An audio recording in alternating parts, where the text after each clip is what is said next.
La crainte d'une riposte iranienne après la mort du chef du Hamas. Gérald Darmanin demande le renforcement immédiat de la communauté juive en France. Le ministre démissionnaire de l'Intérieur craint un passage à l'acte.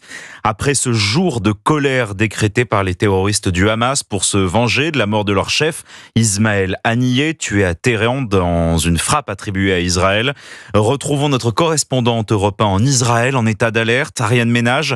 Alors que commence le Shabbat, dans quel état d'esprit se trouve la population ? Eh bien, les Israéliens sont bien sûr inquiets et à la fois résignés face aux menaces de l'Iran et de ses vassaux, le Hezbollah en tête. Il n'y a plus qu'à attendre, me disaient des passants ici à Tel Aviv. Alors, ils craignent tout de même des représailles qui pourraient être plus importantes encore que l'attaque iranienne menée contre Israël à la mi-avril. Ils s'attendent à une riposte menée simultanément sur plusieurs fronts. Alors, depuis mercredi, certains Israéliens s'organisent. Ils font des provisions d'eau, de nourriture, s'équipent de batteries ou de générateurs.